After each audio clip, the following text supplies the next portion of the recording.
Good morning and welcome to Point Church. We're so glad you're here with us today. There's always something exciting happening around here, so let's take a look at what's coming up and how you can get connected. If you're new to Point, Starting Point is the class for you. It's a one-time class where you'll learn more about Point Church, have a chance to ask questions, and find clear next steps for groups and serving. Starting Point has a new time and will be held on Sunday evenings with dinner provided. The next one is happening next Sunday, February 1st at 6:30 p.m. Registration is now open on Church Center, or you can visit pointchurch.com/growthtrack. A new series is kicking off next Sunday on February 1st called Christ on Every Page. It's all about seeing Christ revealed all throughout the Old and New Testament. We believe this series will be impactful, and we encourage you to take notes each week and not miss a message. We'll be giving out sermon notes journals to anyone who doesn't have one yet, so don't miss next Sunday as we dive into this together.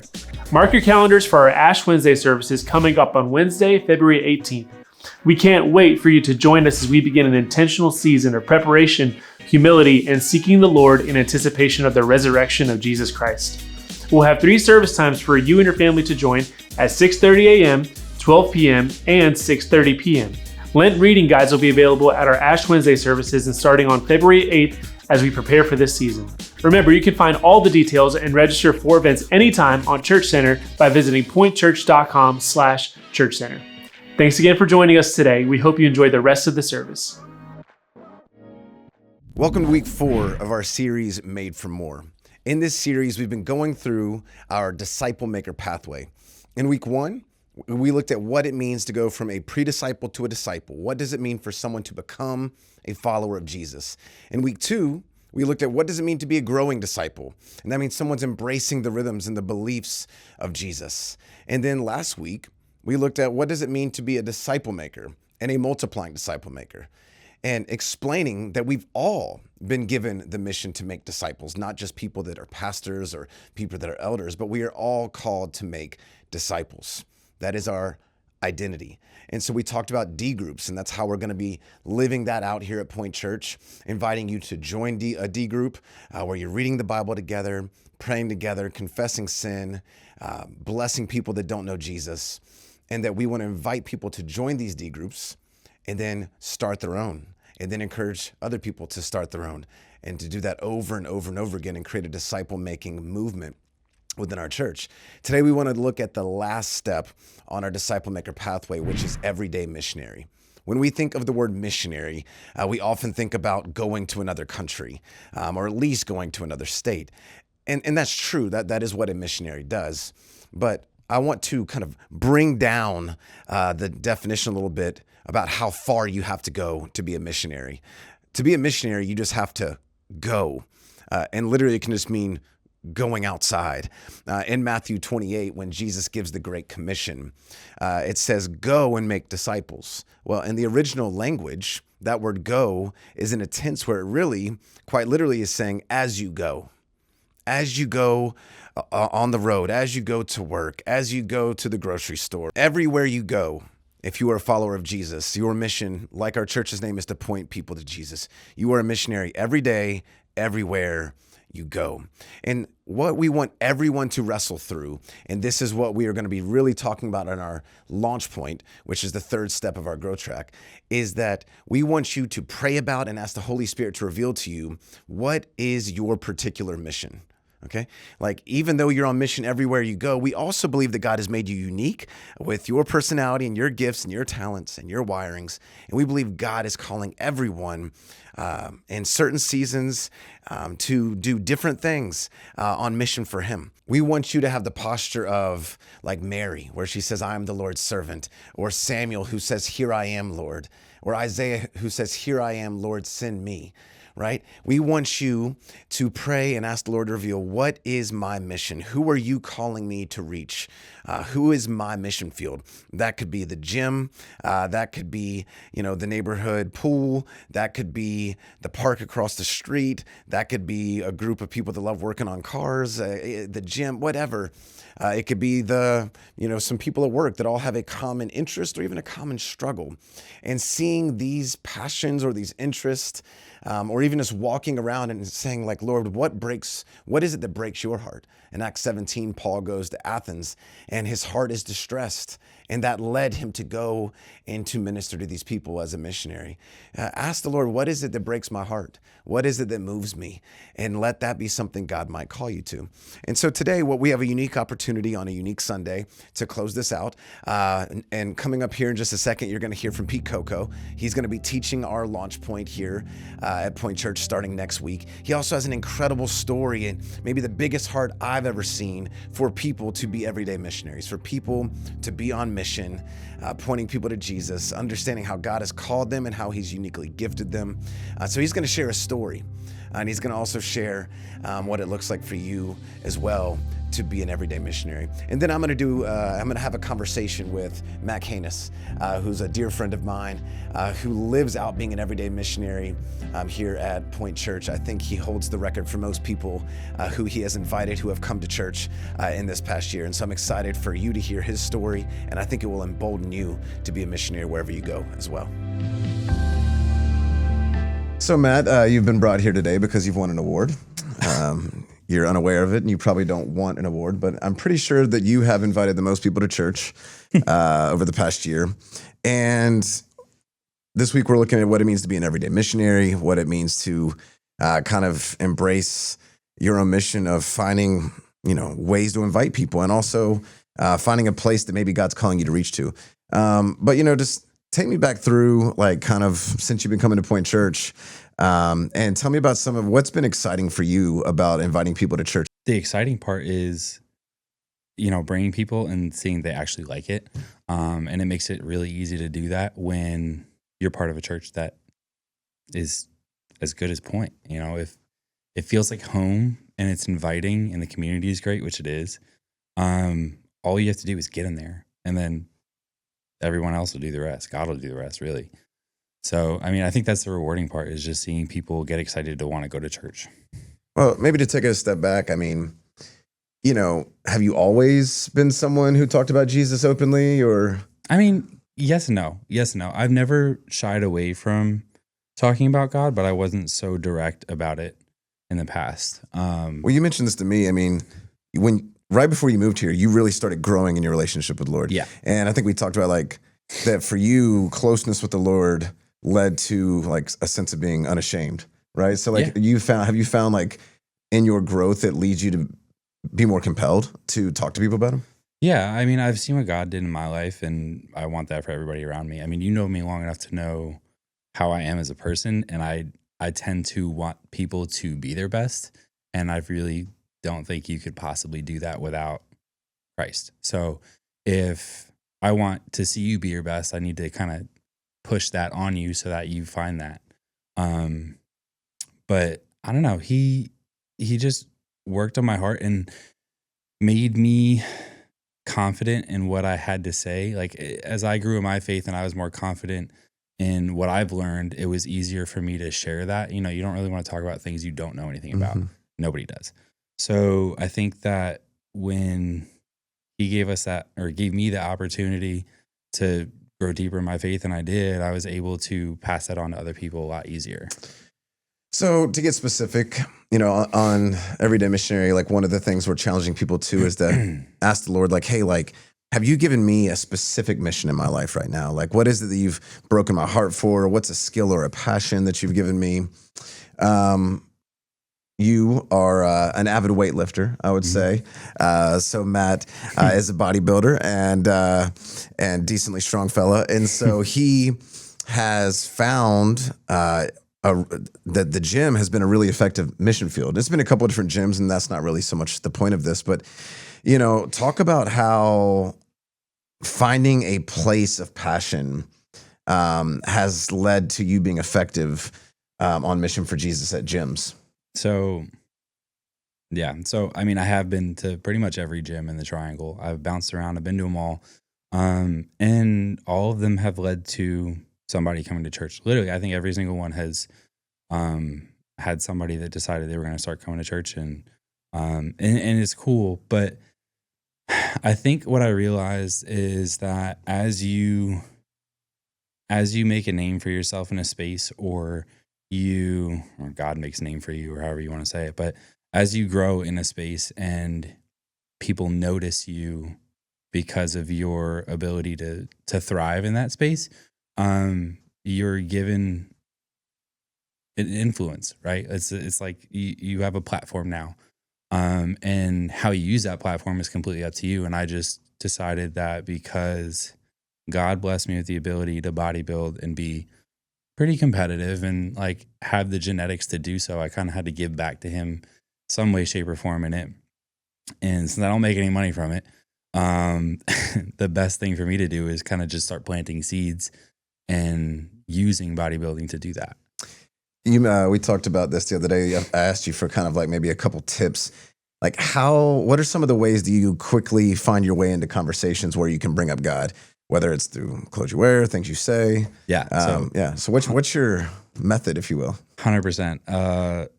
Clothing is huge. Always, if you can. I mean, I said this to you the other day. Everybody likes to wear their Jesus apparel to church. It's cool. Wear it everywhere. Like, you don't have to just wear it to church or in places where you're surrounded by other Christians. Wear it to places where you may get ridiculed, but you'll also, pique somebody's interest and you might end up with a conversation. Throw it out there in conversation. You don't have to be like, hey, do you know Jesus? Like, that can be awkward or intimidating for people. So, if somebody says, oh, how's your day going? If usually I always say good. But God is good. Throw that out there because he is, and whatever's going on, God is still good. So it's not a lie. But that kind of lets them know, like, hey, this person's into God. Like, let me ask some questions if I have them. And again, I think the questions are going to come more so after you've developed a relationship, but it's really that planting the seed and the icebreaker that kind of gets you to that point. Yeah. So today's a special day. It's because you have a couple of friends who you've invited to church who are getting baptized today. And also you've had someone else who's been baptized before. And so how exciting is it that you've invited people to come with you to church, talked about Jesus boldly, and you've seen them make this incredible decision? It's really cool. I don't think it hit me that hard. Honestly, the one that hit me really hard was my wife, obviously. When Alyssa got baptized, I was basically ready to be in tears. I'm pretty sure I cried. But seeing her and the change that she went through because of God, it's crazy. It's like she's a completely different person in the best way. And it's not, she wasn't a good person before. She's just grown so much. And like, I see the growth regularly, and I think that's cool. But then to see Chris get baptized, I was blindsided by it because I knew that he was watching online. I didn't know how closely he was following online. So it was cool for me to see, like, oh, okay, like he's really into this. And like now he's like really committed to this, because he had told me at one point, he was like, I'm probably never going to go to church again. So to see that happen and to see him going regularly and he's attending Bible study, like that's cool. And then Mauricio and Sydney, I mean, they just were all about it. He had told me I think it actually might've been a few weeks ago, he told me, but he was like, man, I had been praying for somebody to just come into my life and like get me closer to God. I needed people in my life like that. And then I met you. Like, it's just crazy how that happens. I said, that's cool. Like, it's cool to be the person that God uses to get somebody closer to him. Totally. Last question. You're a coach.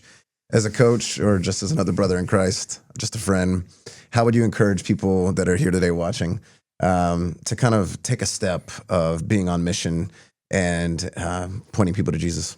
Be yourself. 100%. Just be yourself and talk about your experience, right? Everybody is big on how things, on relating to them. So I would say compliment somebody, start up a conversation, build a bond, build a relationship, a friendship, whatever it is, and make sure that you make it known that you follow God, and the way that you live will resemble that. If you're really following God, like they're going to notice something's different in your life, and they're going to wonder why. And eventually they're going to ask, because normal people don't live like that. So it becomes apparent. And, when you kind of have a shine to it, everybody wants it. So it's pretty easy to point people to God when they can see what God is doing in your life.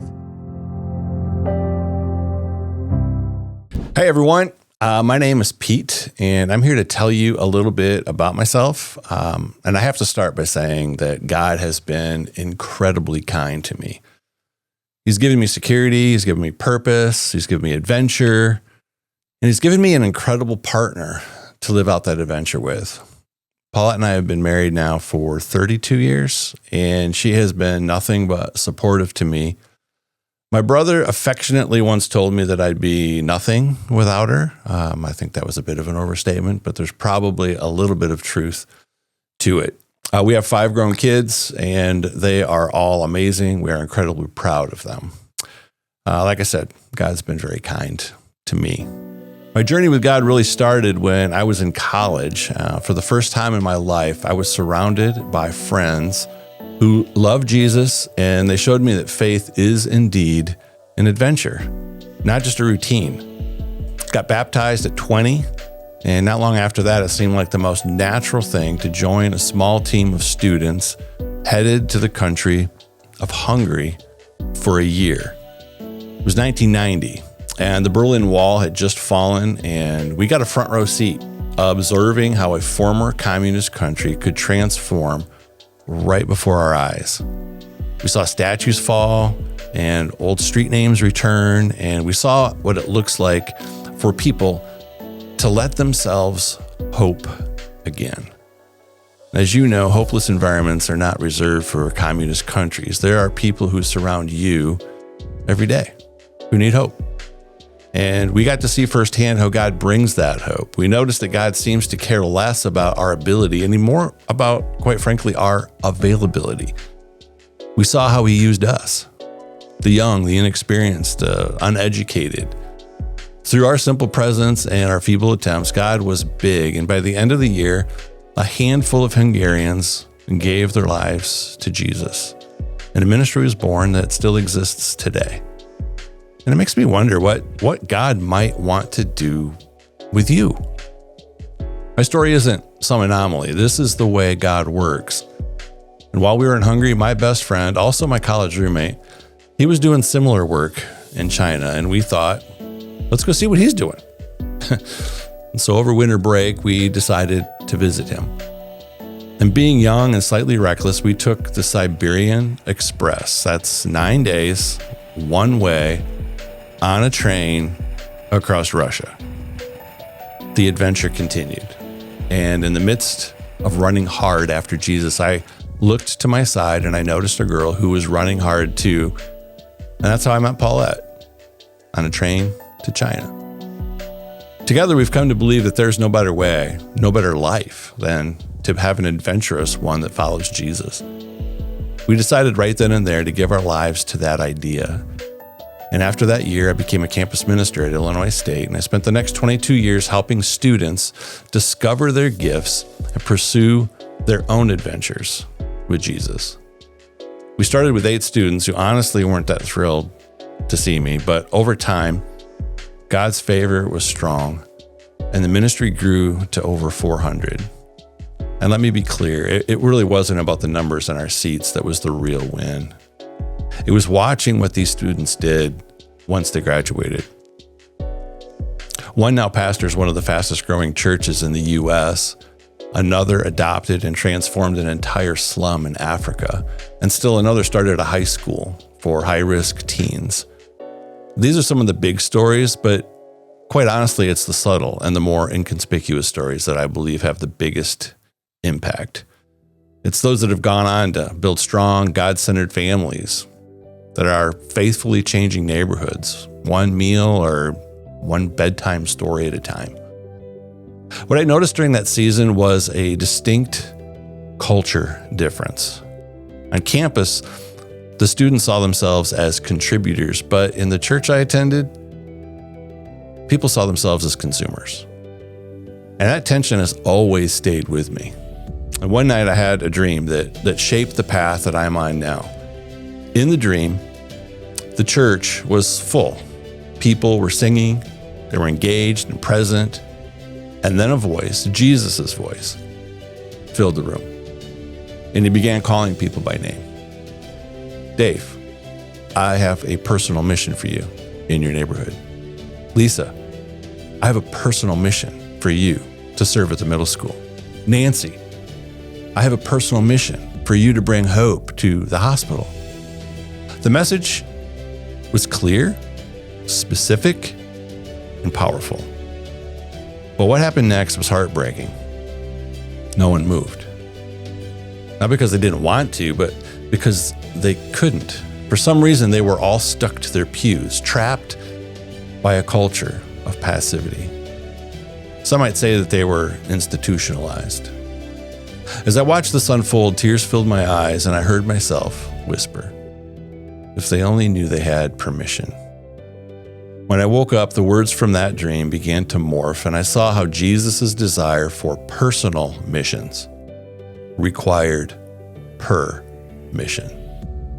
So I started an organization called Permission. And for the last 7 years, I've written a book, started a podcast, developed an app, all with the purpose of helping ordinary people discover their own extraordinary mission. And about 6 months ago, I started talking with the leaders here at Point, and they share in my passion to empower ordinary people, not just to articulate good news, but to be good news in the places that you work, where you play, and where you live. They've graciously asked me to lead Launch Point. And so this Wednesday, we're starting Launch Point, which is the next step after Growth Point.